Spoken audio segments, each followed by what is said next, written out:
call the Nonprofit Allocation Committee panel meeting, November 16th, 9 a.m. to order. Mr. Hyde, will you lead us in invocation, please?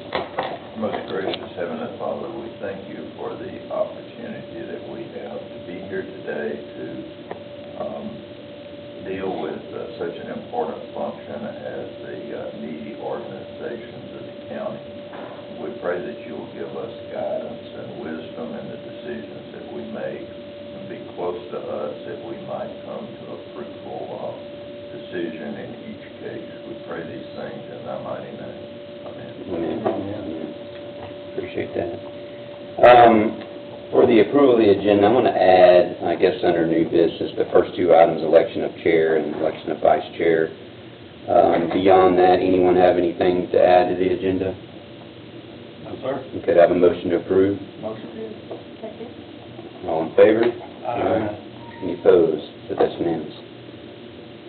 No one's out there in recognition of the public. If people do come and they want to speak, we'll deal with that at that point in time. Sorry. No, sir. Turn that off. That may go on and off every once in a while. It's my insulin card. Okay. When it Yeah. picks up a new circuit, That's it'll important. go. So I'm trying to turn it down now. I apologize. No problem at all. So first item of business is election of a chair of our committee. Is there a motion? Nominate Jerry Becker. All right, motion for me. Any other nominations? Seeing none, all in favor, say aye. Aye. Any opposed? So that's unanimous. For vice chair, I'd like to nominate Dylan Lambert. Any other nominations? Seeing none, all in favor, say aye. Aye. Opposed? That's unanimous. Okay, so as you can see on the agenda, we've got a packed day. We have, I don't know how many there, 15, 20 or so nonprofits. They'll be coming in. They'll have 15-minute time slots. All of you all, well, Mr. Lambert hadn't been on the committee yet, but so basically the day will flow. They'll come in. It's only a 15-minute time slot. They'll present to us. They submitted applications, forms and so forth. Give us a little bit of information about their organization while they're making their requests and what the money will be spent for. You all will be open to ask any questions that you want. Keep in mind, though, we're on a very tight time frame, right? So, again, feel free to ask questions. If there's other questions, if you are curious or interested about an organization, then we can get that contact information, and y'all can obviously reach out to them, outside of it for other types of questions. But today, let's keep it on track. We do have, I guess, since it is a packed day, there's no breaks for us except for lunch. Feel free. I know there's coffee. Appreciate Mr. Webster bringing the coffee for us. Bathroom breaks, just go ahead, if you need to step out for a bathroom break, you need to step out for a phone call, important call or whatever, feel free to do that. Don't ask for permission. We'll that's where I'm going to have people come and sit. So. Okay. You guys want to know something about Monhaven? Yeah, here in a second. If I need to make a quick bathroom break or whatever, then the vice chair will just step in and keep the meeting rolling for that purpose. Any questions on the flow of the meeting? So at the end of the day, they'll come and I'll speak. At the end of the day, what we need to do as a committee is to recommend the allocation for each of these nonprofits. It will then go to our full budget committee. They'll approve it or whatever, and then it'll go to our full county commission meeting for the final approval. We do have a total of $105,000. We do not have to spend the entire $105,000 though, so that's the max, if you will. Can I ask a question about this? Yes, If ma'am. we don't spend it, where does it get reallocated to?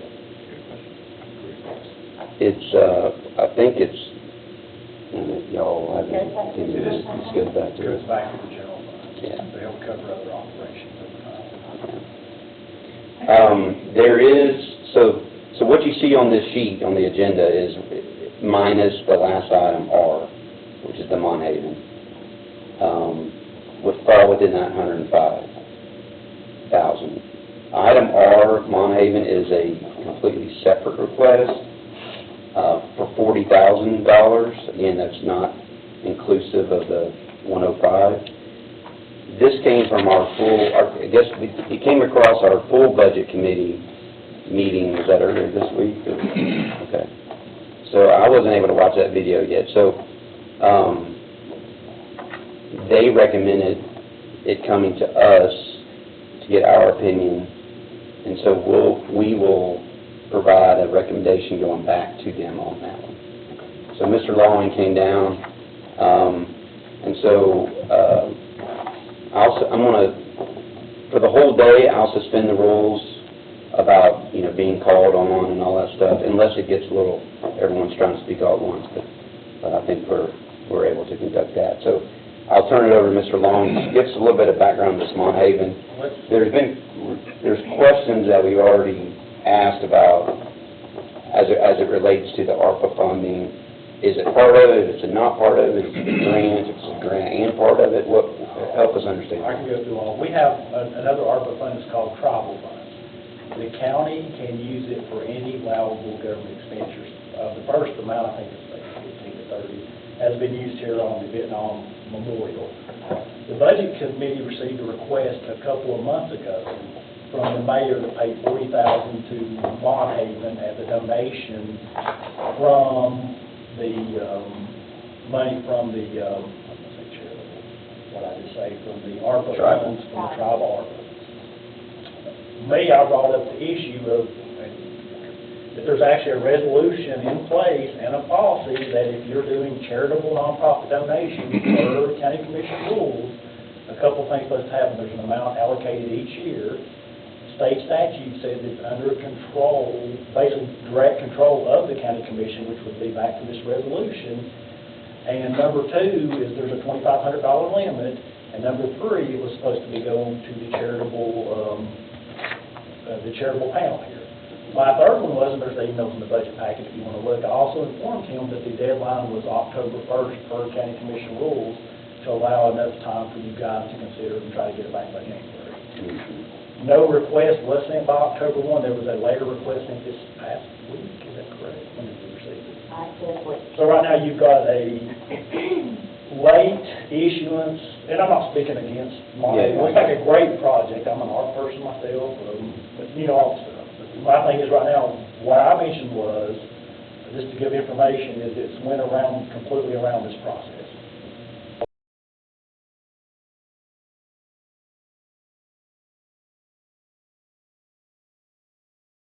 Coming from ARPA funds, an additional 40 if it's willing. But the whole thing is what I was trying to tell them, the purpose of this, and I think you were here too, Mr. Becker, they wanted to make sure there was a competitive process fair to all charitable nonprofits based within the available resources, but they did want to give first, if a charitable organization was beneficial and performing, they did want to give them first picks at it if possible. You can kind of read the resolution. They wanted to limit it down to $2,500 to allow more available and give you a time. That's all I know about this point, other than the presentation from Monhaven, and I think they're going to be here today. Do you have any insight why he selected them in such a large amount to be allocated to them? I think they're wanting that. They had a list of stuff like vans and various items. So what I think's happened, you might want to ask Mr. Isbell, I'm assuming the organization's contacted him. He thought it was a worthy organization, and he had this ARPA fund that could be used for it, so he decided he wanted to donate it to them. The reason it didn't go forward is because I brought it, because my job is to make sure we're following the rules, is I brought up this particular resolution to stop it. Because, too, there's a statute that says it's under direct control of county commission, which would be under the mayor for nonprofit donations. And it also says it's under your policies and rules as set up, which would fall back to this policy. So that's how you got here today, and that's how they got through the budget. Otherwise, they should have been in the fixed amount going, applying by October 1st. So the rule would be 2,500. And my question would be also, is there not a person involved in the recurring expense of personnel in there? I think they had some for what's called, and I asked the guy outside here too, if I understood, you can ask him today, they have facilitators, but I think they're contracted individuals, and I think they do have some full-time people, was my understanding, but it's not coming from this fund. They did understand, my understanding is this is a one-time allocation. But as I'm saying, the way the request came about did not follow initially statute, which says you guys set the rules when it comes to the county commission control. And the only reason I brought it up is what it is. But my understanding from talking to them is they understand it's a one-time allocation. So, is there any, with the Montague thing, is there anything related to the veterans at all? Yes, they How is it? basically veterans that have, and I think it's more, and you can talk to them, because my understanding was if you have more, say, PTSD, some kind of mental thing where it's bothered you from, or whatever you want, then they actually use, I guess, art or painting as a facilitator for mental recovery. That's kind of the gist I understood from them. Because Mr. Isbell had mentioned to me about, on the tribal grant, that, he mentioned the flagpole and then what he did over here, and then he relayed information about this Montague request being tied into the veterans type of stuff. So I think I understand. Are they this evening late? Because if they are, I can bring back my packet from. It's at 2:30. They're on the last one. So I know you guys are gonna have a working lunch, so when I go back upstairs, I'll grab the little packet they gave you to budget, because I have a copy. They're gonna bring that to you. And they can look at it before, they can get an idea of what they are, I'll bring it on down to you guys. So on the tribal grant, how much funding is in that grant? It was $100,000 total, and I would have to go there and look and see how much we spent on the memorial. I believe it was between 15 and 30, but I can't recall off the top of my head. Okay. So he does have more than 40 left. Okay, so the total amount was 100, was there a timing constraint on when that needed to be used? I would say it's the same as that December constraint, but that was. So end of this year and next? Well, the main Oh, with the ARPA? one is December 31st, but I'd have to go back up and look.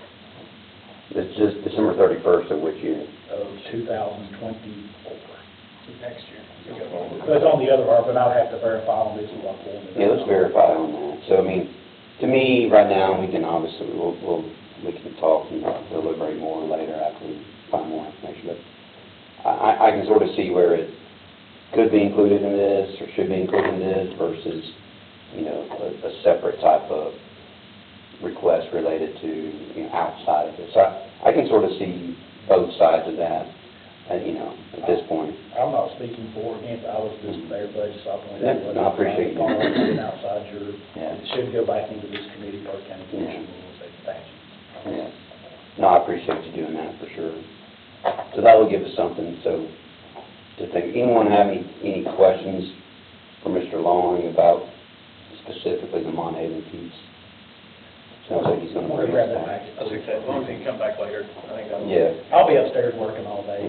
If I'm not in a meeting, I get down relatively quickly. Most of my meetings I can put on pause like right now. Okay. I'm gonna bring you back the Montague stuff for your meal, and then I'll find out about the, when's your next break, and I'll come back down and tell you. That is That is the next break. That's the only break. I'll come back down and tell Ms. Allison quietly what that, we can actually work with. Okay. Just make sure we're working nonstop. Yeah. That's what they are. Yes, you can give us any break. We approve that. Same way in budget, we have to, I know. down the road. You folks have a good one. All right. Thanks. So I think on that specific request, just something to think about through the day is,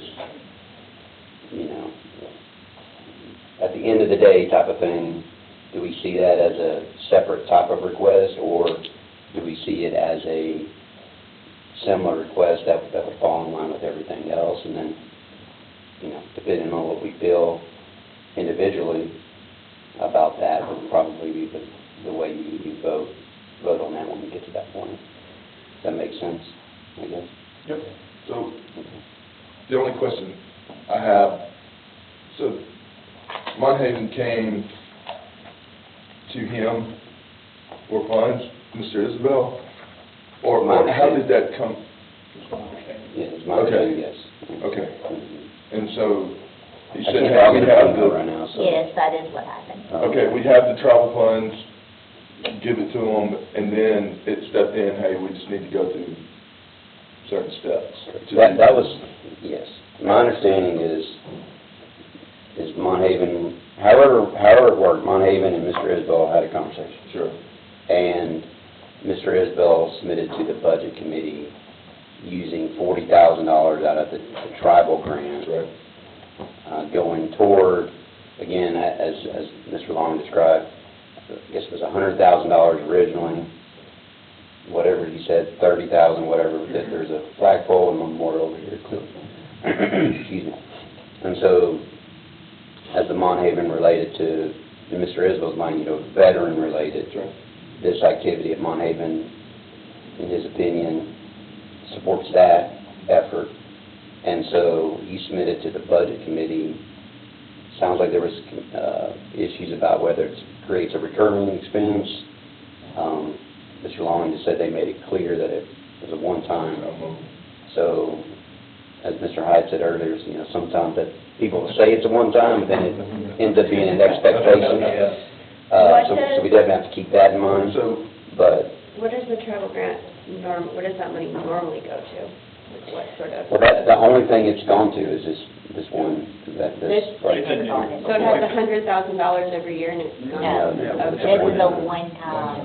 So like, the that's overall on. amount is a It's not gonna one-time. be a recurring thing. Yeah. Okay, I thought you just meant the $40,000. It wasn't a one-time. So we have until the end of December of next year to allocate the $100,000 of that grant, which we've already spent. Allocate, not spend. I mean, you can't. Correct. Yeah. We've got to allocate it by the end of next year and spend it by the end of the following year, I believe. And so that grant, what was it intended to fund? I don't really think that there was any intention for it. I'm not sure, that's why it's considered this ARPA. It's just an additional grant that you can get. One of the other commissioners actually found it, and then we went and applied for it, got it. I don't think there's a certain thing that it has to be spent on. There's no rules to the grant at all? I'm sure there's rules, but Yeah. like, it's not, has to be specifically for veterans or I think nonprofits. that's just what the Yeah. mayor has requested at this point, kind of in his mind, he wants to Yeah, make it I mean, all John may better. know more about the grant, or Kim Norfleet, they would be the ones. Yeah. Yeah. If Kim's here, can you see if she can come down around the 2:30 mark as well? During the working lunch, Well, working on just fine too. when do you want her to come? Let's come during the working lunch. That way we'll know ahead of the 2:30. Yes, sir. I talked with Ms. Boyd Mhm. about this. Ms. Boyd is the commissioner, she's a CPA, and she is the commissioner who found this grant, and then went through, I think, Mr. Lawing, and then it got in the hands of Cam and so forth, but Ms. Boyd is the one that discovered this grant as a possible resolution to some county problems. I think they were looking for things like archives, roof leaks, and things of that sort. I will have to say, it's my understanding that she is not supportive of anything that would be like recurring expense or anything of that. This is not what she was looking for when she was searching and researching and trying to find this money. It was all the needs of the county that we have right now that there's not money for. And from that point, their discussion the other night, she was opposed to, I think she was opposed, and I think the record will show that she was opposed to this money starting to be diverted to charitable organizations that if we didn't fix a roof and a leak or a problem like that, it might be a $500,000 expense for the county later. And so she was more in favor of doing many of the jobs around the county that we needed. I think the committee went back and forth and discussing this and decided to throw it in our lap. To tell you the truth, I'm of the opinion we ought to give it back to them, but That's sort of where I'm like, yeah, I don't know. I mean, I guess I'm just curious, like, if there's funds, if that outlet to use those funds on, or could it cover other things that there's a greater need in the community for? That was just kind of my general. Yeah, and I think to your point, the budget committee really needs to make that decision of, you know, we may be able to pass them a recommendation of, Right. hey, we think it's a worthwhile, you know, cause, and, What would you rather? and we, as our committee, we recommend up to X number of dollars, and the budget committee can make a decision. That's just where my mind is right now. By 2:30, if my mind is still here, then may have a different opinion, but, okay. I gotta see if I can find how to log in here. Hi ma'am, how are you? Which organization are you with? Excellent. We'll start here in about 2 minutes. Okay. You want to talk about the community childcare, or you just want to come back to it? Well, I guess, I don't really know what to talk, they're not gonna be here, right? So, that's a good point. There are 3 items on here. Item A listed, item O, and item Q.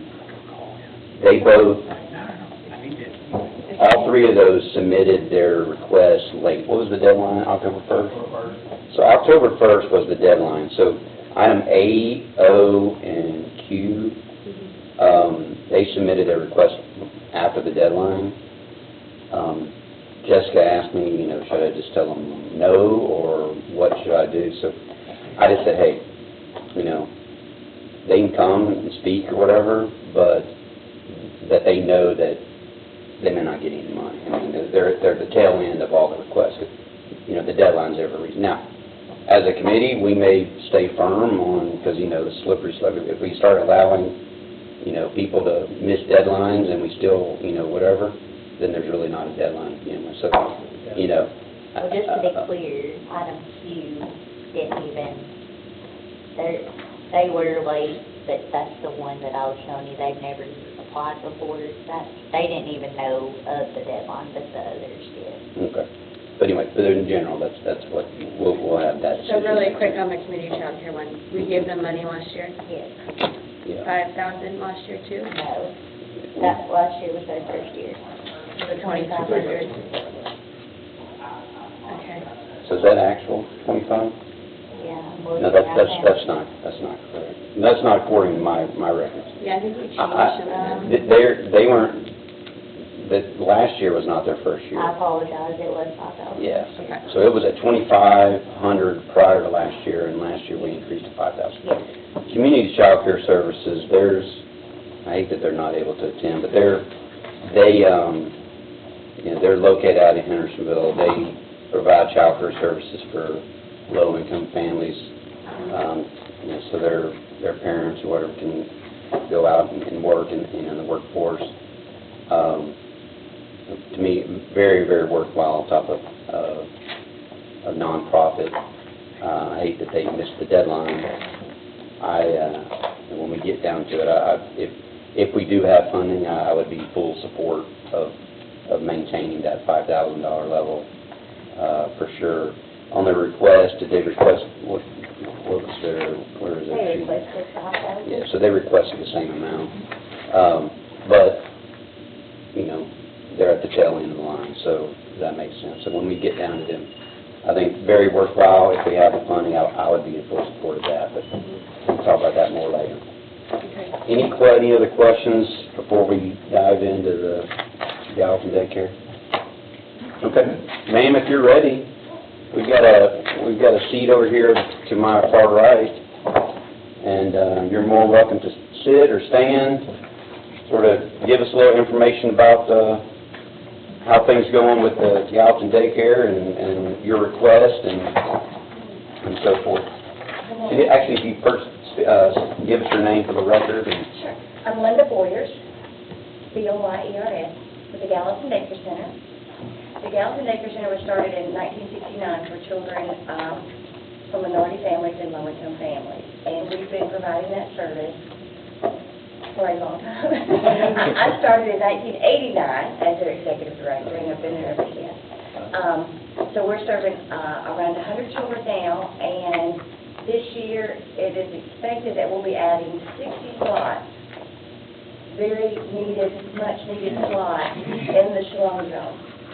So I think that's supposed to go out for bid in January for contracting. We've had, the city got a grant to remodel, and it's a strange grant, but it was, if you have a daycare, if the city has a daycare that has, in good standing financially and otherwise, and that's nonprofit, and a building that they can remodel, then they can apply for this grant. The city of Gallatin applied for the grant and was awarded the grant. And they've been waiting for so many things through the state and federal government that kind of held it up. It was supposed to happen this year, it's not going to happen until next year. But that's what we're looking at.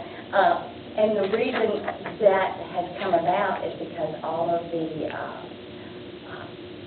plants to factories, everybody needs childcare so bad that people can afford. And I don't know if any of y'all have children or grandchildren in daycare. You guys are shaking it. It's not cheap, is it? No, you got a 3-year-old and a 1-year-old. Yeah, you're paying a lot of money. You're paying a house payment. So, and our parents just can't afford that. Most parents can't afford that. We're seeing, still continuing to see in this county, a high rate of drug use, a high rate of moms or dads walking away, whether it's due to stress, drugs, whatever the case may be, mental illness. We deal with all of it. And so most of the time you're dealing with a single parent, and a lot of times that single parent has no support. They don't have, the backup like some families have. And that makes it even harder when you don't have that family support. Our children go into the school system, and when they leave, Ms. Bernie's class, who's worked for me since 1990, when they leave her class, they're ready for school. They're ready academically, they're ready socially, they're ready. They learn how to do so much in a classroom that they just ace that kindergarten test. And so kindergarten teachers will line up for our classroom.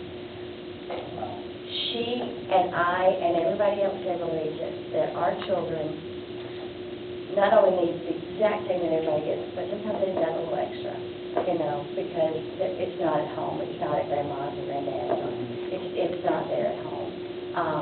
And so these families are struggling, and they need our help, they need your help, because they're trying to make it, and if we're not there, they can't go to work, and if they can't go to work, all that's going to do is put, and I wish I could just get everybody to really look at the hard number that what it costs for a parent not being able to work versus, helping out a little bit with childcare and food and some stuff like that. It's a tremendous difference in cost for the county, for the state, for the country. We need to keep everybody working. That's been my goal since I took this job in 1989, to keep everybody that I can working or in school. And, I've had 13-year-olds with children, with 3-year-olds. Here's a rape case, and I have those kinds of all the time. I had an after-school class of 20 children, 18 of them had been sexually molested. We have got to take better care of our children and their families and pay more attention to our future, and they are our future. So you currently serve 110. Is that how many? There's 110. It's right at 100, yeah. Okay. And what was your comment about the extra 50? That's the grant, extra 60? They will have spots in the Shalom Zone. I see it there. Okay. Yeah, they will have spots in the Shalom Zone. So we will just be serving, because the Shalom Zone has an after school over there. Mm-hmm. We will be serving children 12 months until they go to school, until they go to kindergarten, so until 5, roughly until 5. Sometimes it's almost 6, or right at 6. Is there like a waiting list do you have? Oh, there'll be a waiting list. But when we open, it will be full. I have no doubt. Like right now at the 100. Oh, yes. Yeah. Oh, yes. Yeah, I mean, I figured it was, but. Oh, yes, and we get calls every day, Mhm. every single day. Can you please take my child? Can you please take my child? They just put, Because you also offer, sorry, I got a little bit of a glimpse into it when I went through Leadership Summer, we actually talked through, because you also offer food and meals throughout the day, we do. which is unheard of in the daycare industry, so. It is anymore. Most of the Mhm. time, you're, for that $300 to $400 a week, you're having to bring your breakfast, lunch, and snack. Or they may provide snack, but like we have a full-time cook, and he makes breakfast, lunch, and a snack in the afternoon for the kids. So they get the same type of meal that you would get at any other school. It's provided, it's reimbursed through the federal government, and it is regulated, extremely regulated. I mean, they even come and count our ounces of milk when they do our audit, to make sure we bought enough milk, to make sure we bought enough meat. I mean, they count everything. So yes, our children, and then what we do is we pack up what was left over for the day, from the day. We pack that up into go packages and send that home with parents that don't have food. So we also do Christmas for just about every single child. And so that means we're getting sponsors for every single child we have and their siblings, which is a huge task right now that we've undertaken. We've just finished our fall boot bash. I don't know if any of y'all saw that, but it was a blast. It was actually a really fun fundraiser. And we made over $21,000, so we're excited about that. But, so we just came off of that, and that's new for us, and we're going right into Christmas for kids. So, we've got everybody sponsored out, except maybe 3 today. So I'm looking for 3 sponsors today, and I hope I get those by the end of the week. And we'll have everybody sponsored out. We'll also do food for our families that need food, but their children's Christmas will be totally done. If they need Christmas, their Christmas will be totally done, from socks and shoes and underwear to outfits to toys, everything else they could possibly need. And that is another one of the benefits of being enrolled in our center is if you need it and if you ask, we will help you with Christmas, we will help you with food. We work with the other agencies to get any help that we can for our families. I know that home stays full. I wish we had, this county definitely needs more space for families in crises like that. Last year at Christmas, I had 2 families living in a car, one with 4 children. So we were passing out blankets and hats and warm socks and things that they didn't have to heat up. We didn't have anywhere, there was nowhere for them to go. And people don't realize that that happens in our county, and if y'all remember, Christmas was extremely cold. It is happening in our county every single day. Families are homeless. If you look at the true definition of homeless, most of our children would qualify under that definition. I just had a stepfather. He had custody of all 4 kids.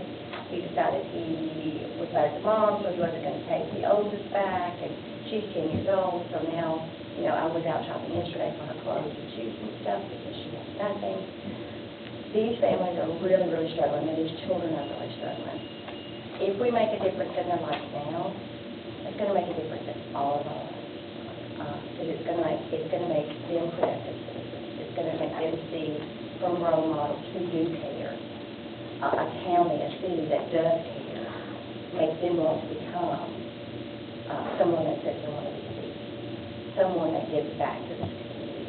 And that's what I'm trying to raise, if you want to say, we do raise these children, is to raise productive citizens, to see good role models, male and female. I have 2 men that work for me, because I believe it is so important for these children and families to see men get up, get dressed, go to work every day, be the one serving them food. I mean, our cook is amazing, and he enjoys his job. What year did y'all start again? 1969.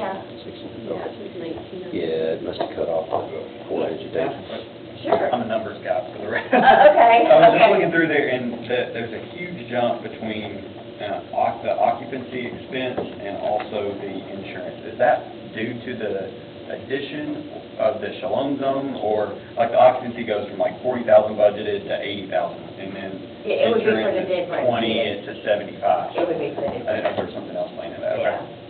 The difference. So then the payroll jumps from 460 to 620, Payroll jumped, it did. big time. Not for me. But we have over 20 employees, and we had to get them up to at least $15 an hour. Sure.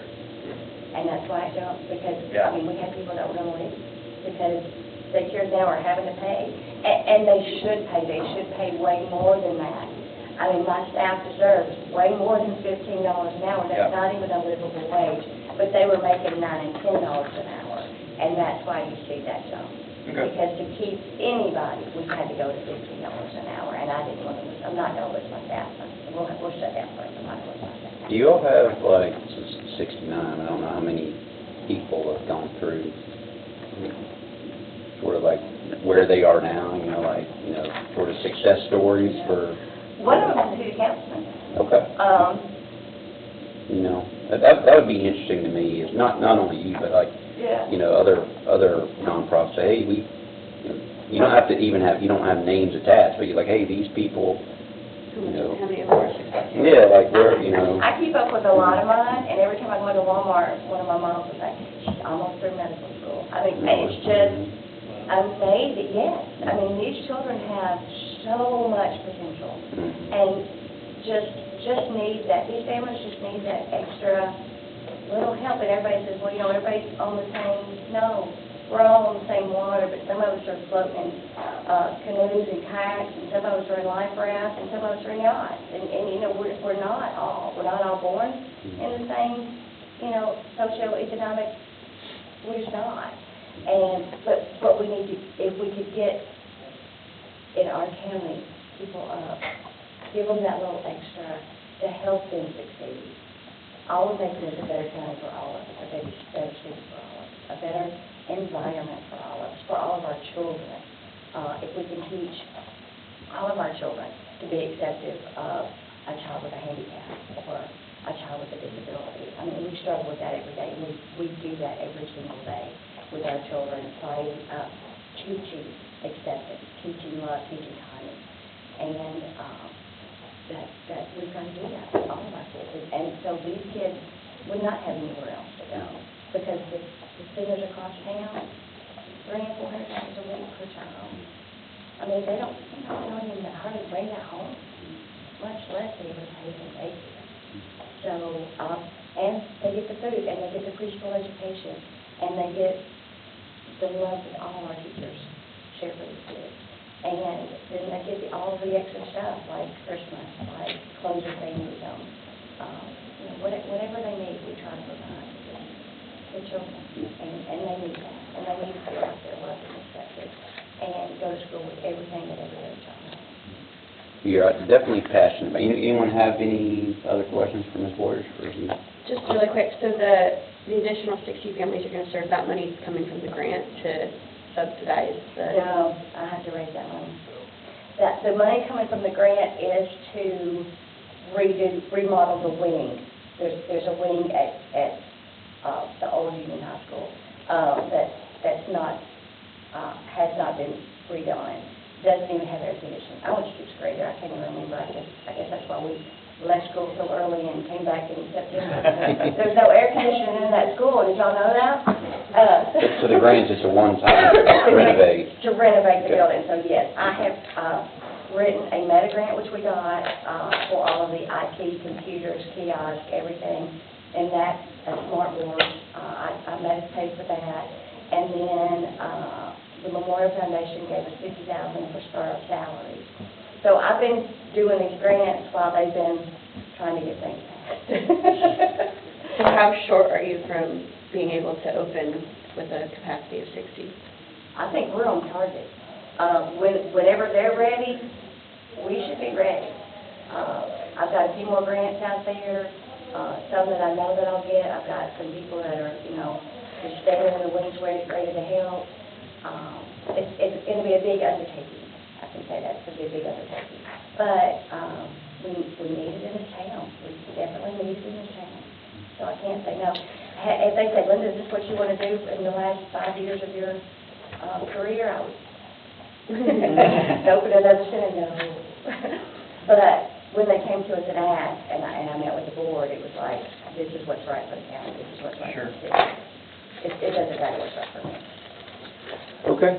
Well, I appreciate your time, and we'll we will communicate back, afterwards, because again, after today, it goes to our budget committee, the full commission meeting, so it'll definitely be a while before it's fully approved or anything like that.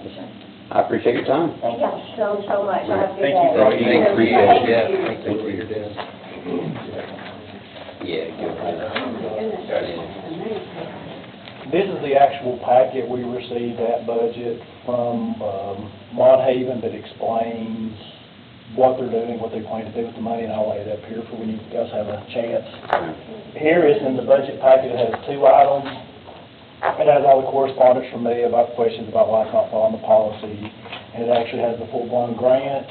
And I've actually pulled from our records the actual supplement requirement on the grant, which I'm sure you're not going to want to read that. As far as my understanding, there's 2 things I was looking at, and we're going to confirm with the actual person that administers this grant to make sure we're not unaware of anything. But under the eligibility, it says anything after March 15, 2021, which we're after that, and then under the availability back here under the compliance, it actually says all funds are available to recipient until expended or returned to the Treasury. So right now, it does not look like it has the same requirements as the main ARPA tranche that we got in December, but we are going to confirm that. Well, with the eligibility, like, can that money be spent on anything? You could put a roof on the archives building, Okay, you but could, can it be? anything government allowed, except for there's a few exclusions, like things we're not allowed to do, anything like lobbying. And most of the exclusions in the federal, if not all, the same exclusions that we've got. Okay.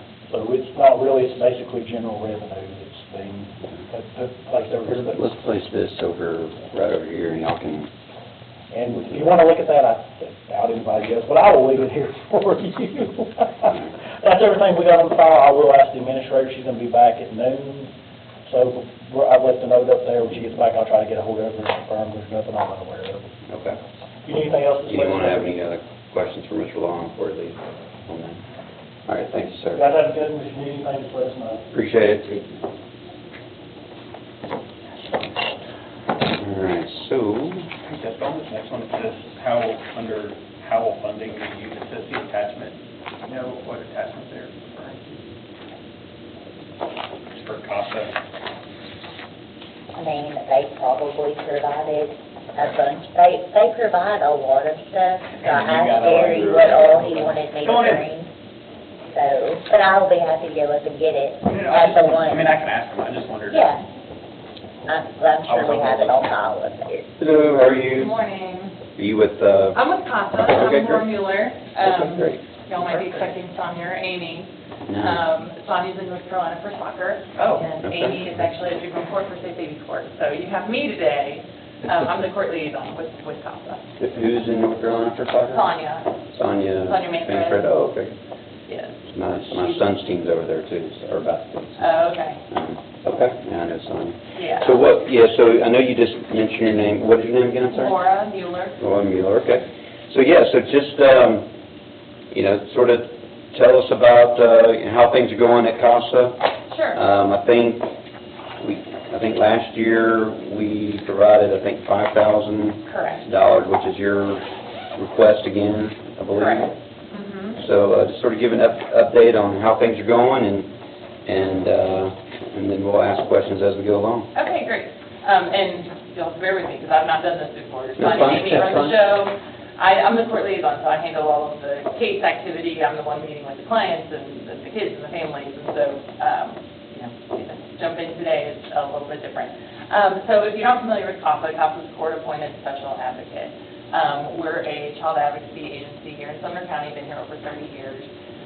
We get appointed by either Judge Howard or Magistrate Begley on juvenile court cases, situations of abuse and neglect.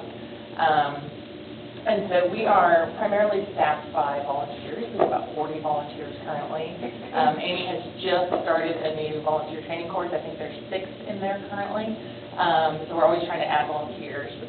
We're starting about 102, I think is actually the number that I came up with when I did it yesterday. 102 children in Sumner County that we're currently serving. And those kids all pretty much have DCS involvement. Some of them are in foster homes, some of them are placed with family members, extended family members, family friends, teachers, whomever can be a safe place for these kids. We have our volunteers go through about 35, 40 hours of training, and then they shadow a volunteer mentor or staff person to sort of get the hang of what we do and what our role is. We really try to be the eyes and ears of the court. We get involved with the child, their placement, their family members, school, therapists, whatever that child has going on. And we submit reports to the court, before any hearings, just to make sure the court's up to date on what's happening, and so that the court can make the best decisions for these children, in terms of placement, in terms of, progress that the parents are making. Sometimes we, are able to get a little bit more information than maybe DCS can, or than, an attorney can, the guardian ad litem can. We pride ourselves on being a consistent source for these children. DCS, unfortunately, there's a lot of turnover in terms of their staff. So we have a case right now that I believe they're on their 4th caseworker. And that's just a lot for kids who are already in, upheaval, who are already having a lot of situations changing on a daily basis in terms of placement, school, and, what's going on with their parents. Are they seeing their parents? Or they're not seeing their parents? And so when we assign an advocate to a case, they pretty much stay on that case the whole time. We have a case that, God willing, will come to adoption hopefully in January, and we've had it for 5 years. That child came into custody as an 8-month-old, and he's in kindergarten. And that one is a little bit different because it has to do with the court and, legal process and the fact that his father was in Mexico and we have to serve him and all of that sort of thing. That's not the typical case, but our cases are averaging about 13 to 15 months at this point, whereas when I started 7 years ago, most of them weren't less than a year. We were 6 to 9 months that our cases were lasting. We've definitely noticed a lot of change in terms of the complexity of our cases. Currently, so like I said, Amy is currently at State Baby Court today. Right now, she's in court with Magistrate Begley. State Baby Court is our wraparound program that we have. It's not just COSA. We're partnering with the county on that. Really trying to put a lot of services in place when there's children between the ages of 0 and 3, because that 0 to 3 range is so important in terms of development, bonding, attachment, all of those sorts of things. And, for parents who have a hard time for whatever reason, trying to really wrap them in services, giving them the therapy that they need, giving them support in terms of, trying to find resources for housing, employment, that sort of thing. Those cases currently we have served, that program started in October of last year.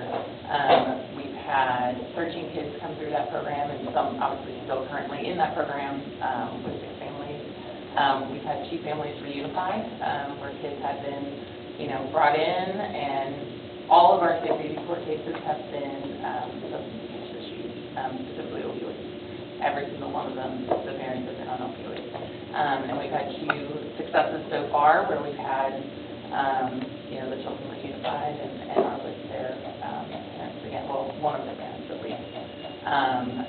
So that's sort of the nature of what we're seeing is these cases are just taking a lot longer. Addiction is a whole different animal, in terms of the sort of root cause of why parents aren't meeting the needs of their children. I sort of threw a lot of stuff out there. Do you guys have any questions, anything else? I'm all over the place. Anyone have any questions for Laura?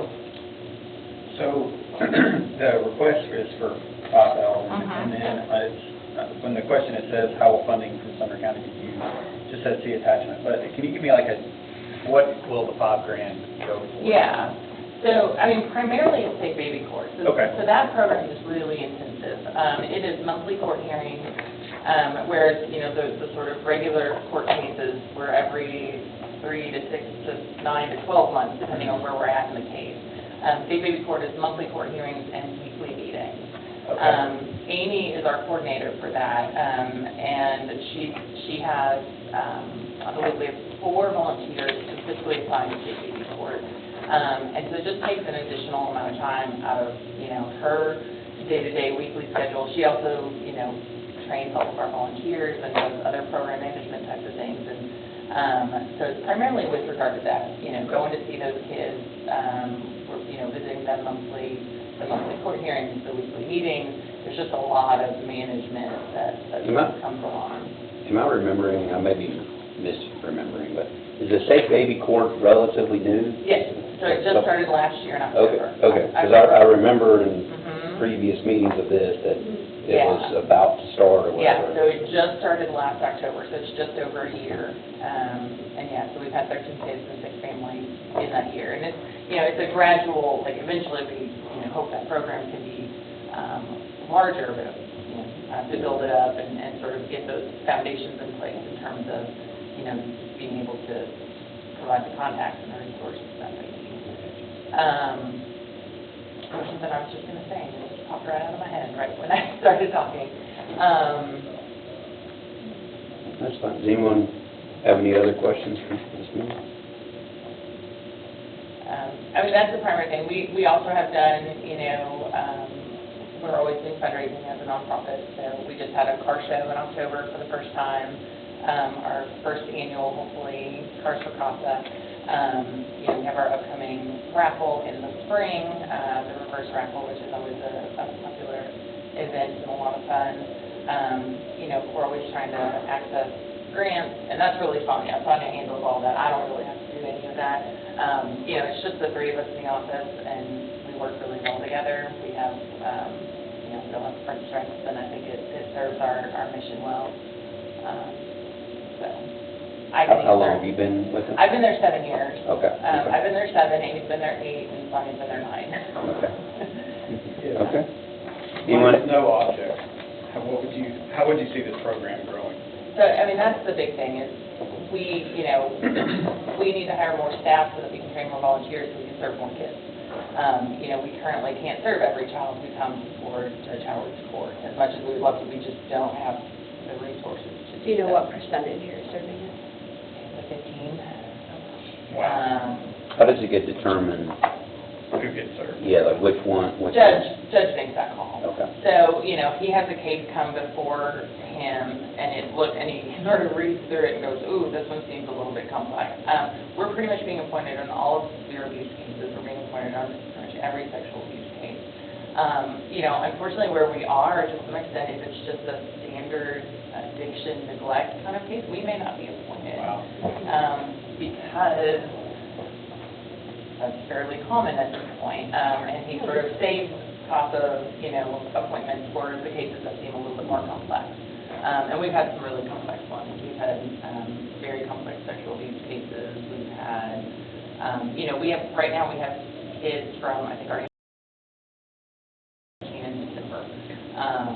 And we just, run the gamut of issues. But I'd say 80% of our cases have a substance abuse component of parents. So yeah, ideally, if money was no object, we would hire more staff, and have more, do more volunteer recruitment, get more volunteers, trained, be able to be on every single case that comes before the court. So we just can't at this point.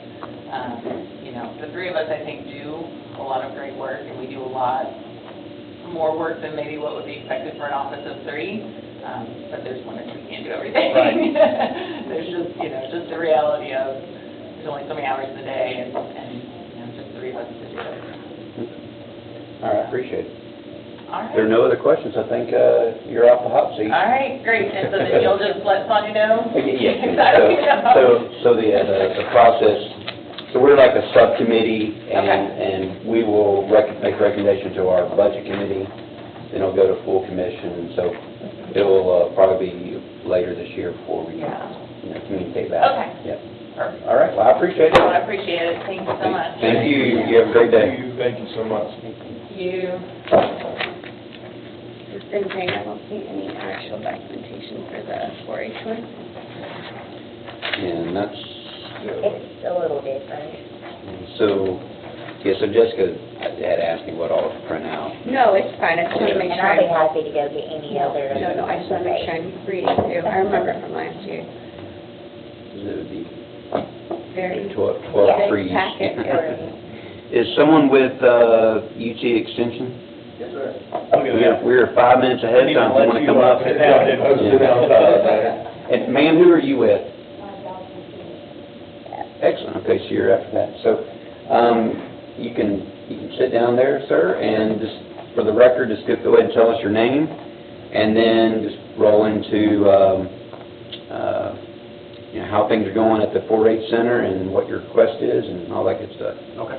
Well, my name's Clint Parker, and I'm one of the 4-H agents here in the county, and so appreciate y'all taking time to sit down with us today and divide, and I know it's a tough job, but appreciate y'all doing that. And so things are great at the 4-H office right now. I mean, we're part of the University of Tennessee. We're putting out that land grant, research-based information, and I guess it's just kind of cool to be in 4-H right now because I think that 4-H was cool before STEM come about, and now that STEM has come about, our requests through the school systems and whatnot have just increased dramatically. They just love our programs, our hands-on approach and those types of things.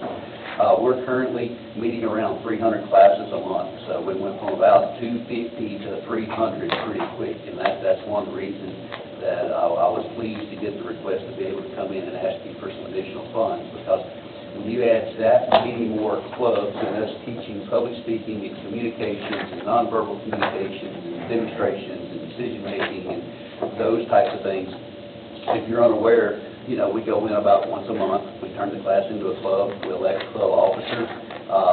To my knowledge, we are the only organization that offers leadership training for 4th and 5th graders. We had about 400 youth came out one evening to 2 different locations to receive training on how to run parliamentary procedure, how to conduct business as a club officer. And so just those numbers are increasing, and then like I said, that just kind of brings into when we roll into summertime and camp and conferences and those types of things. There's just more requests, more things that are being involved as we kind of go through. And so, that was one of the reasons that we applied for this, was to just kind of help us fill in the gaps. We were holding our own, doing really good, and then, you just add that many more classes and that many more students and the growth of the county and whatnot. This just gives us an opportunity to fill in those gaps. Very, very fortunate. Our county is very successful. We have youth that compete quite a bit. We've got a group going to San Antonio in January to compete. We got a young lady that competed and won the state just to go to Nebraska in January, or not January, but in June. And so 4-H is competition-based, and a lot of things like that come into play. And so just lots of opportunities, and it's just nice to be able to kind of help fill in the gaps and help those youth achieve their goals. I tell everybody, when you think of 4-H, everybody has something that kind of comes to mind, whether it's livestock projects, or whether it's the baking contest, or the public speaking contest, or whether it's, any of those type things. And I tell people, I'm not in the livestock business, I'm not in the camping business, I'm in the youth business. Our sole goal is positive youth development. And so if we can use that particular project to enhance that youth, to help them be, responsible, compassionate, capable adults, that's what we're looking for. We focus quite a bit on leadership, citizenship, and communications. Those are 3 of our big ones that we really push. I hope that down the road that these 4-Hers that we're working with, it's at these leadership trainings and things like that, are sitting in your chairs one day trying to make a difference in our community. And that's just what we're trying to get across there. And so, whether it's purchasing those 4-H ribbons to hand out to that kid that placed in that contest, or trying to help them get to Knoxville or an event or things like that, or maybe get the opportunity to go to camp, that's where we would like to use these funds. I'd be glad to entertain any questions that you might have about the 4-H program or things like that. I have a couple questions. Okay. You have 8 full-time employees. Yes, ma'am. Are you getting paid? Yes, yes. So 4-H is part of the University of Tennessee, and we are in partnership with Sumner County government. And so Sumner County government funds extension at 47%, and the other 53% the university funds. And so, our offices, we're in the old library across the street from the hospital. And so there's 3 legs in our office. There's the 4-H program, which is the youth component, and then we have an agricultural agent and a family consumer science agent as well. So, okay. Your budget is like a little bleak as it relates to information. So I see here that you budgeted for revenue for the upcoming year for $95,000, and your expenses are 105. Can you expand on those two numbers, like where is your revenue coming and then what are your expenses? And so, our funding source, like I said, the county provides the building, part of our salary, UT pays for our salary. So all the funds that we raise go back to the students of Sumner County. Sumner County is the only one that we represent. But when you look at that funding source, that includes all of the dollars that come in. A huge chunk of that kind of gets it out of proportion is, Sumner County 4-H takes more kids to camp than any other county in the state of Tennessee. I think we took 228 kids to camp this last year. But when you figure, camp cost is $330, you multiply that out, that's why our account looks so large, because, we take what we bring in and our expenses, and that's how the figures kind of come and go. So it's not like that's our budget, that's just what's brought in, and then that's what's spent. We just bring the money in, and then we write the check back to the camp for us to go to our So this camping isn't your program. budget related to salary? Correct. There is no salaries in that budget at all. So that's only what is spent on the 4-H program. Does that make sense? So yeah, there is no salaries, there's no overhead, that's just the dollars that are spent on the students, in Sumner County. So where does it, on the salary portion, is that the 5347? Right, exactly. All salaries is covered by Sumner County government and University of Tennessee. Okay. So yeah, the dollars that we ask for, like I said, we get a little United Way funding. We get some, Tractor Supply does a paper clover sale for us. The co-op does a round and raise event. And so those are the dollars that come in, but that's what goes back to. So the 105,000, majority of that goes to paying for camp? Right, and like I said, expenses, that, like I said, some of those things kids are paying for, or parents are paying for, and we're just,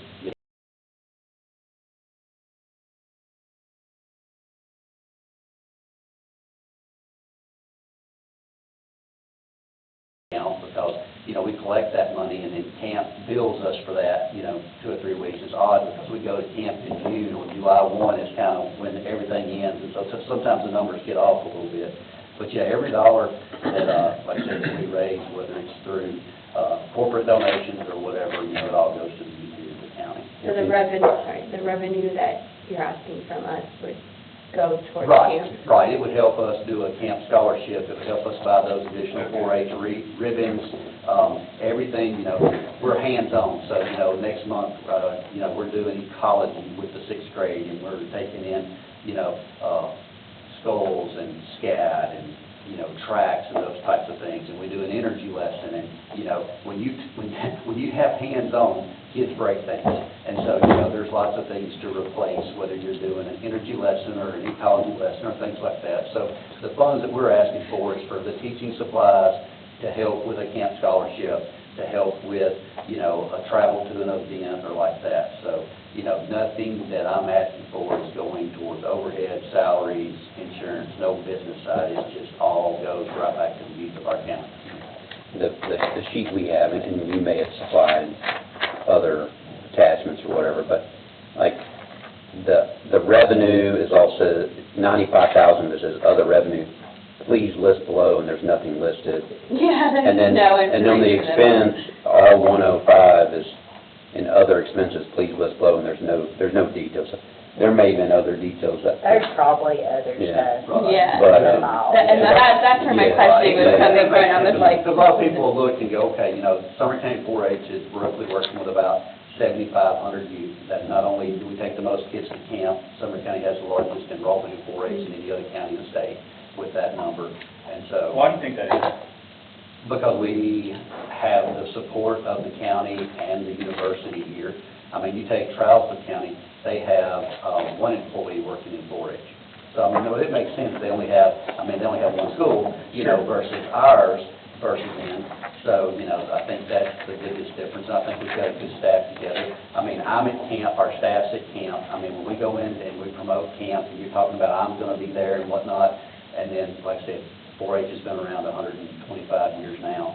And so, you've got that legacy, and when parents start talking about a 9-year-old and sending them off to a week at camp with strangers, I don't think that we have that stranger attitude. I think they can remember that, well, Mr. Parker was there when I went to camp. Yeah, our kids are going to camp, and it makes me feel old, but, and yes, we sent them there and there. And so, we just have that relationship, and then just being able to, we have incredible youth in the county, and so being able to find those and find what areas that they're of interest in, whether it's public speaking or communication or.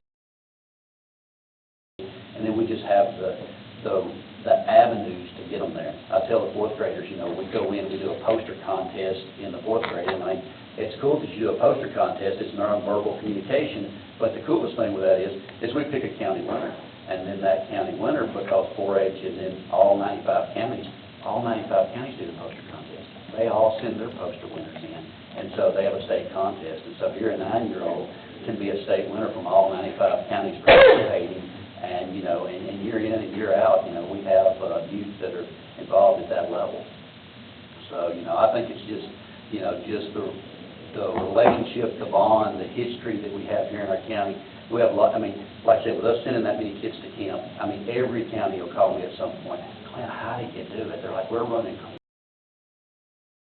What do y'all do? I said, we talk about it in the clubs, and we show up on the morning, the sign-ups, and they're wrapped around the building, halfway down the street to get in. And I'm like, I wish I could tell you what we've done or what our secret is, but I think it's just, word of mouth, and just they know and they trust 4-H, and so I think that's kind of what allows us to have the numbers that we have.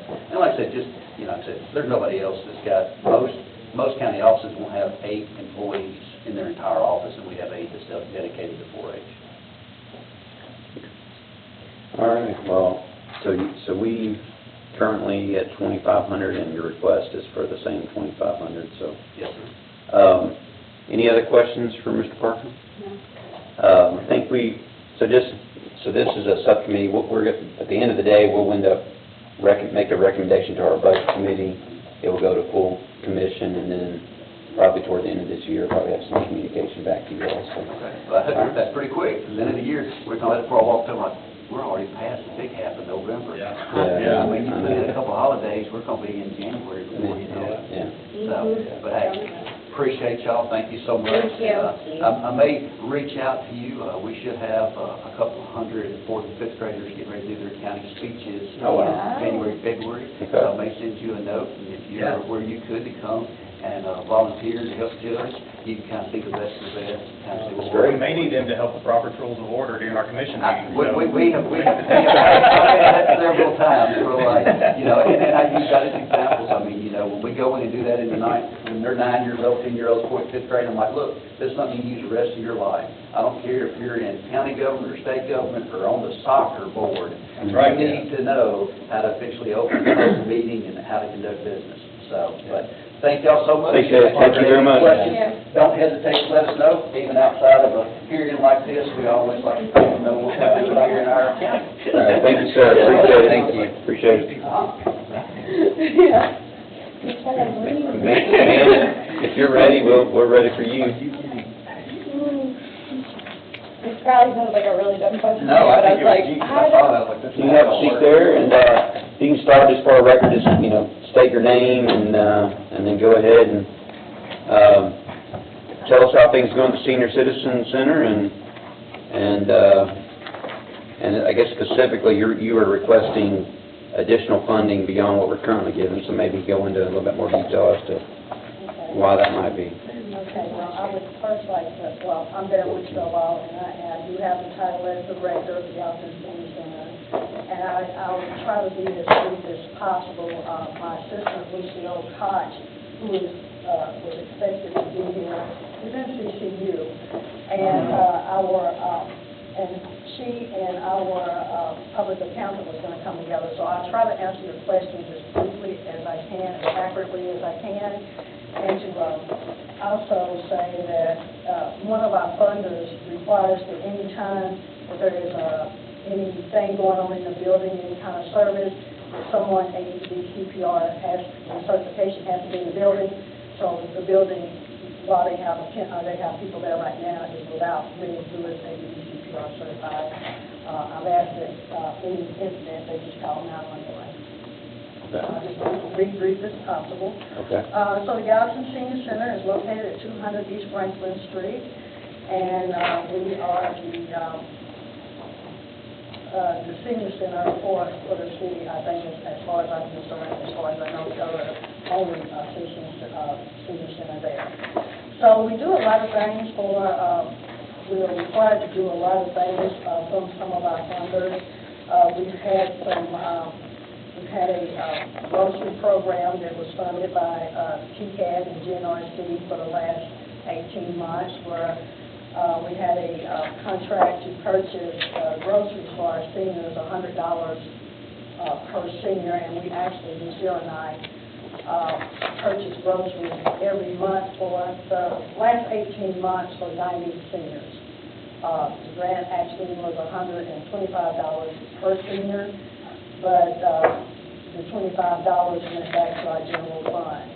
So in lieu of having fundraisers and the traditional things that we had before COVID, we just decided that because we weren't open exactly five days a week at that time, that was an income for us instead of having fundraisers where sometimes we don't really make a lot of money with fundraisers. And it was a win-win for us, it was a win-win for the seniors. They didn't have to go out and purchase their groceries. So we are now open Monday through Thursday from 9 to 3, and then Friday from 9 to 1. And so we've had activities in the center. We've had presentations from Medicaid and Medicare. We've had the UT Extension to come in and do seminars and hands-on for our seniors, how to eat healthy and stay healthy.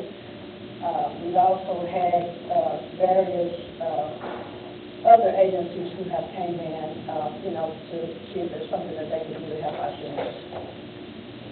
Currently, we're not cooking in the kitchen, and that started because of one, we were buying groceries for the seniors, so therefore the seniors that we were buying groceries for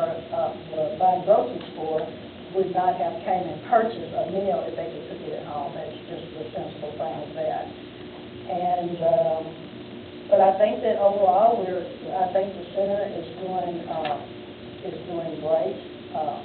That could be a matter of opinion for anybody, I guess, but I think it's doing really good. So the number here on the form says 360 residents. What is your average weekly unique resident visitor? Like, how many come in each week on average? On average, I would say it could be anywhere between, I'd say 45 to 60. Yesterday, we had our Thanksgiving brunch, and I think we ended up with like 65 people. It was a great meal, and everybody, and they love to get together and do that. So what we try to do once a month is to have a potluck for everybody that has a birthday in that month, so everybody's included. So that's a big thing. Okay. I know we currently provided $14,000. The request here is for $16,500.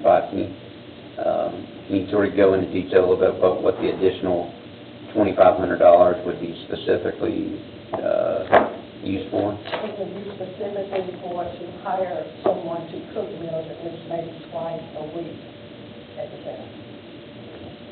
Do you have one full-time employee right now? I'm the only employee. And so what were your hours of operation again? Hours of operation are from 9 to 3, Monday through Thursday, and then on Friday from 9 to 1.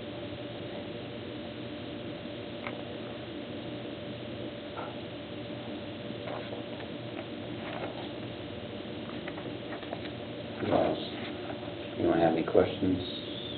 If you hired the cook, would you still do the grocery deal, or is it kind of going to swap out? Or? Well, at this time, the program actually ended, but if you watch the news, you can see that a lot here just recently, it talks about the seniors with food security and things of that nature. And so it very well could start up again. And I just also want to say that we still are not spending, going out and purchasing groceries for that length of time, have never charged the center any money for anything, for gas or anything. We've never, there was no reason for us to.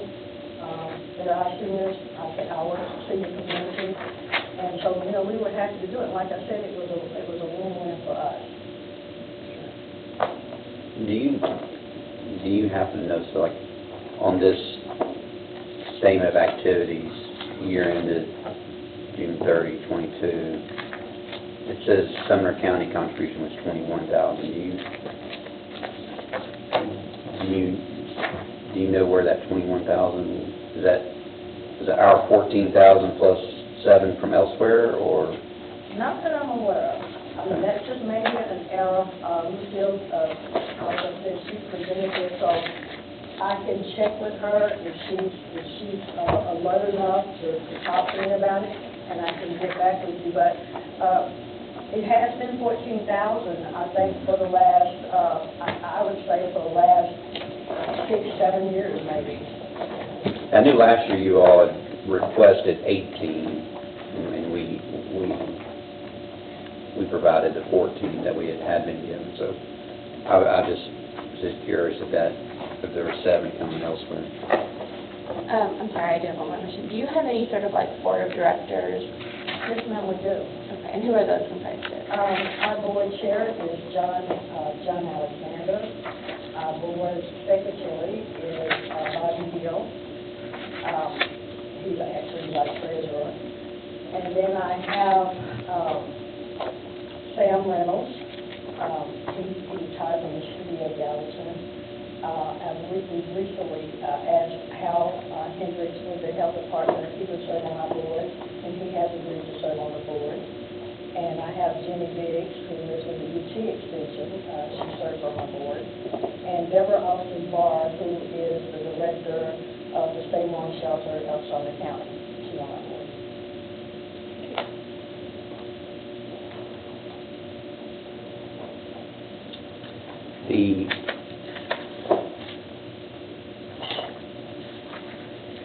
I guess the additional 2,500. Is it a safe assumption that the cook is going to be there regardless of the 2,500 or not?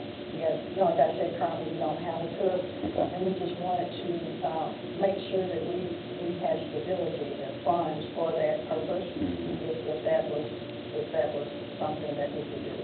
Gotcha. And like I said, it's not, it was, I would search diligently to find someone that would not, think that, I mean, I understand that people need work and they need an income that would not go over that amount. Okay. Anyone have any other questions? Okay, I think we're good. I appreciate your time. Thank you. And you have a great rest of your day. And I will Thank you. Thank you. I just got a note, and Julie White from Hendersonville is sick and cannot be here, so that would be the next. Okay. What were they requesting? So which one? So the No, Gallatin? Hendersonville, sorry. Hendersonville was 16. Oh, also. Yeah. Gallatin was 16.5, Hendersonville was 16. So Hendersonville. How much did we give them last year? 16. So they're requesting the same amount. Sorry.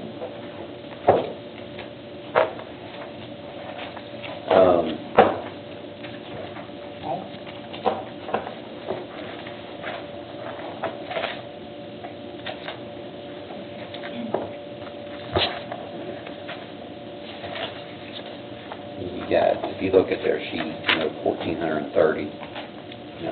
Obviously the much larger, from a number of residents. I'm a little bit worried about the sustainability of these programs.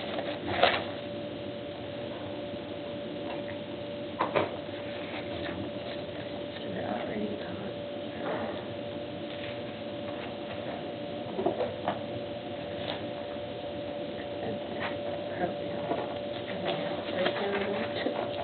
Are you with Portland? Okay. We're a little early, so we may call you up here in just a couple minutes, so, okay. Hey, James.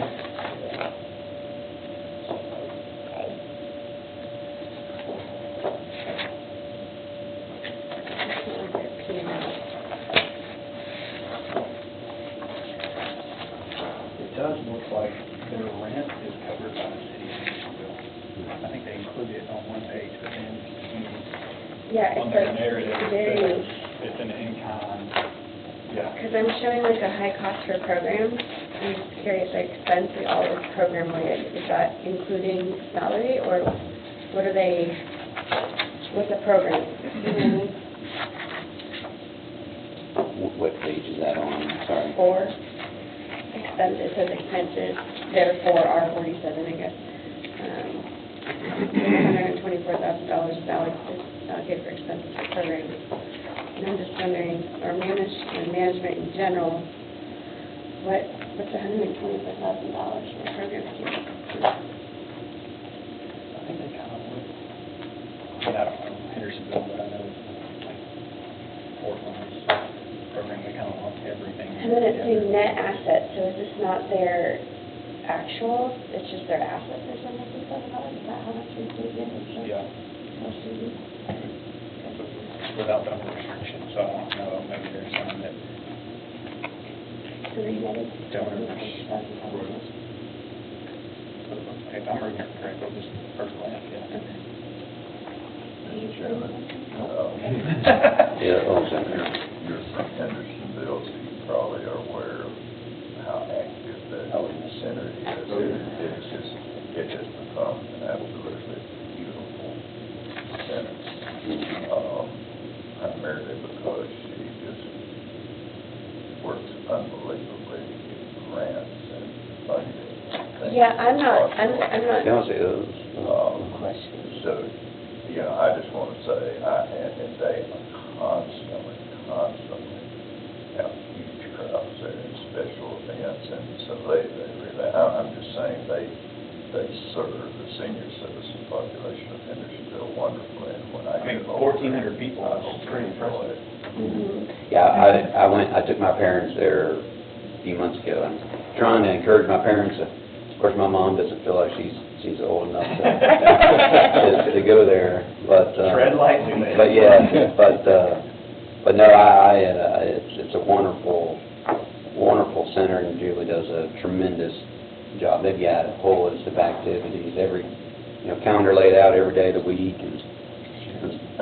She is a neighbor of mine, and sort of across the street, but totally dedicated to senior citizens. Can't say enough about it, and just ask for the same amount of money. I think it's really good.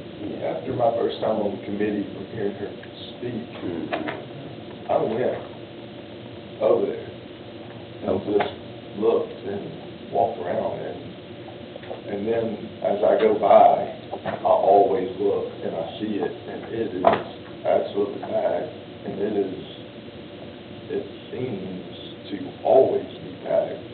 And then when you talk to anyone that says anything about it out in the community, it seems it's a tremendous asset for our community. I mean, it seems to do unbelievable things. You know, I'm not involved in it, and I don't go there regularly, but it seems to be unbelievable. I mean, yeah, it seems to do tremendous things, and it really does.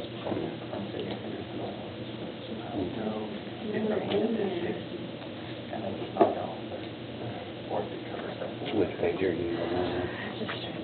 Yeah, obviously, wish she was here to help, answer those questions that you have about the numbers here, but, I agree with Mr. Hyde about the comments we talked about.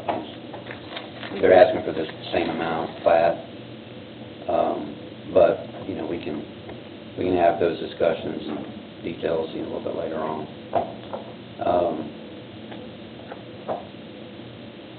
You all ready to move on to the next one? All right, if you're with Portland, you can come up here, please. You can have a seat at the head of the table over here. And before we get started, just for the record, if you can just let us know your name, and then we'll go from there. My name is Jamie Rose, and I'm the director of Homeland Senior Systems. I've been the director there nearly 18 years. As you all know, we just, in last December, got into our new building, so things are starting to rev up. People are starting to show up more, and we have more activities, we have more space to have more activities. And our pool table is turning out to be a real good attraction, because everybody wants to play pool. Even some of our ladies play pool, so, but, you know, we're asking for the same amount we got last year, and it's strictly operational money. You know, we don't pay for programming or anything of that. Any program that we have at the center, we get it done for free. There's a couple things with each extension that there's a minor fee, but we cover that too. They just put, they fixed all the brick and mortar, which was a very dusty 6 weeks. And then at the end of that, they decided to put new windows in it. So we're improving, and more people are gathering. And like I said, people are starting to come back. We were down during COVID, and even getting started back, we were supposed to move in May, but that didn't turn out until December, and we were packed. So people still came, but we really didn't have anything to do.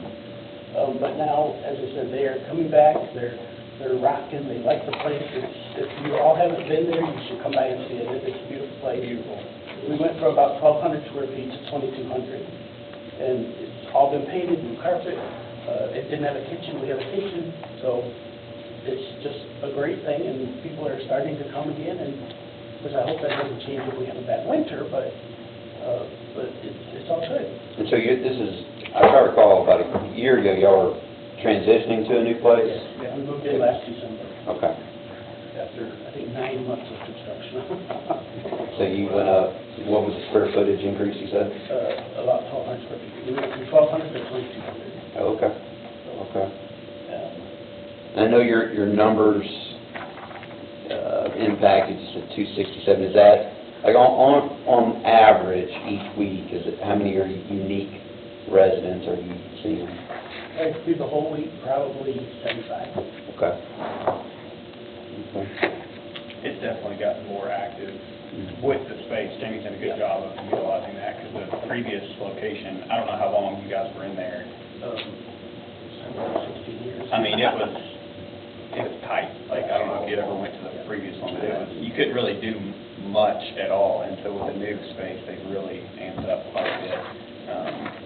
Just because, like I said, you've been able to actually move around in there without. And I'm trying to say this tactfully, we've also got people with walking assisted devices. You have to be mindful of space as well. So, that was a big issue in the previous space, and so now that I've got that, but with that comes more cost and more electricity and all those things as well. So yeah, everything's gone up, of course.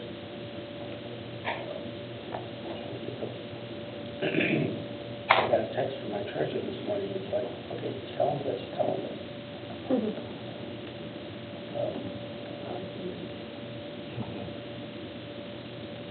I'll tell you, Jamie, I remember from before with COVID, you coming in talking about the hurdles you have about getting people into the facility, with the facility it was, and you making daily phone calls to people to do that. So that's a great thing. That's a wonderful thing you did. And we still do that. If the senior hasn't been, we do an outreach day, and you know, they use their cell phones or whatever. But somebody that's not been there in a while, we're checking on them to make sure they're okay, or if it's good.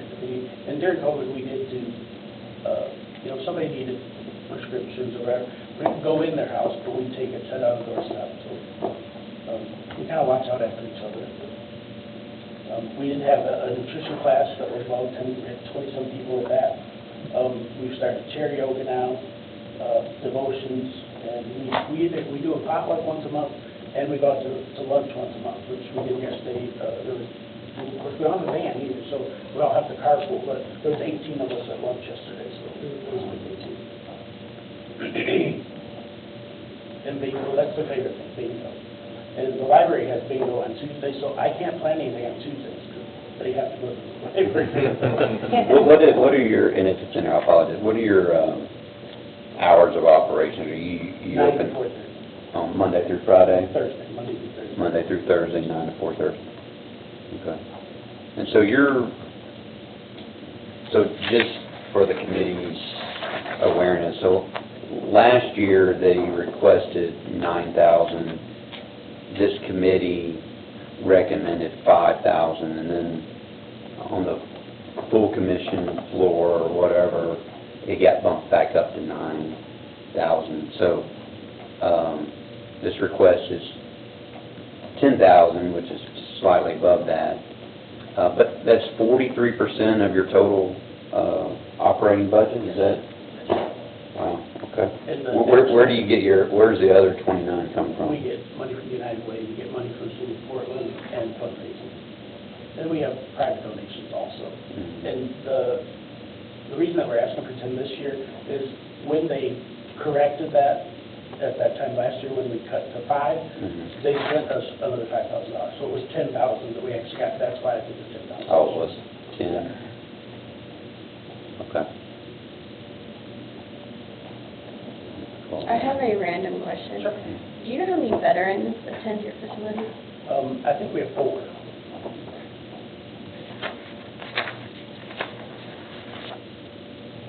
What is the exact amount of money the city of Portland funds? I believe it's 8,000. And I believe United Way this year gave us 12,000. And that was a bump from what we're used to getting from them. Okay. Anyone have any other questions for Mr. Rhodes? All right. Good. Well, thank you for your time today. Thank you so much. You have a great rest of your day. Thank you. I don't know why we would have, as a full commission, gone above what they request. My memory, which is, I don't remember what I did this morning, but my memory was we went up to their 9,000 request, but he says we ended up sending $5,000 more, so. But anyway, it is what it is, I guess. Really quick, this one's requesting 5,500. Mhm. The way I'm reading this is they haven't requested for the last couple of years. Would they have to start back at requesting 2,500, or can they do 5,500 because it's been? I don't know about that, but they didn't request last year, I think. It's just the last They 3 just said years. they weren't, I don't remember, it was something like they I just didn't know if there were any didn't, I don't know, we'll have to ask them. Well, they're. I don't know about that. This, what we can refer to is probably the municipal resolution. Mhm. I think we can study that and see what makes This sense. is what's more, yeah, but they are, the next 2 are actually part of the city. Yeah. Is They're Westmoreland they're also not, a department? yeah, like their department and their budget, Yeah, they're budgeted in. I didn't know that Westmoreland was. That's why they don't have White House was. anything attached, that, yeah, White House and Westmoreland are that way, yeah. They're Not actually, just the citizens versus like seniors. Seniors. yeah, they're actually a budget line Yes. in the, Yeah, So have we ever given to Westmoreland then? yes. yes. Okay. Okay. So they weren't, I believe it's just been the last couple of years, I'll have to look back, but well, it's, we can. there was a reason, I can't recall what it was, but. So Hendersonville, Gallatin, and Portland, their cities do not encompass any of the senior citizens movement. Portland gives, it was on about 8 grand. But it's But it is not budgeted. it's an entity of the city government, Mhm. which is the difference. Right. So like a Hendersonville is not part of Hendersonville city government. Right. I think Westmoreland Westmoreland is. is. Mhm. Yeah, it's White actually a House budget line is- in the city budget. Yeah. So Westmoreland and White House are Yes. in the city government budget, Yes. like, as a department. I remember having this Yeah, conversation, pretty Yeah. good conversation about White House a couple of years ago. correct. Which is why, White House, It's different. just as info, White House last year, they had been getting 3250. They had requested 95. We cut them back to 25, primarily because, you know, it's a department of They're gonna get it White House. anyways. money. Yeah, the It's city of gonna be White House is part, is covering. So their request this year, White House, is that same 95 that they requested last year, which We didn't. approved 2,500. Correct. Last year. we did. Yeah. But that's the difference there. That's right. For these next two cities, or next two senior citizens. So Westmoreland is supposed to be at 11, we're quite a bit ahead of time. What are they request? Westmoreland, 5,500. 5,500. So speaking, Tiffany, your question, let's pull up this resolution. They don't have, doesn't seem to have any sort of supporting documentation that's required. And Jessica might have that, but I've got nothing but this states. Yeah. So the resolution, you know, the guidelines do stipulate that, you know, first year, no more than 2,500 in the first year. It doesn't necessarily specify if, I mean, if they didn't request any. So in my opinion, this would be considered like a first year. That's what I was. Yeah, it also says, or 2,500 increase in subsequent years. Now, these are guidelines, like there are some, even last year, we increased above the 2,500. Yeah. But, and so the committee can do what they choose, but this is a resolution that provides the guidelines, sort of a rule of thumb, and then we can. Kind of like going back, because if you skip the year, there's a reason why you skip the year, you get more money. 3 years, yeah. Yeah, there's a reason why you get more money. And it looks like because they weren't operating at all, so without any sort of like bookkeeping to support it, I'm kind of like, oh. I know in years past, they've kind of had problems getting help doing those things. You know, So what I'm going to do is, since they're not here, I'm going to go ahead and just call for a recess or whatnot. We'll come back. I'm going to turn the videos off and we can cut them back on, but I'll just say, you know, 10:50, and we'll go from there. Okay.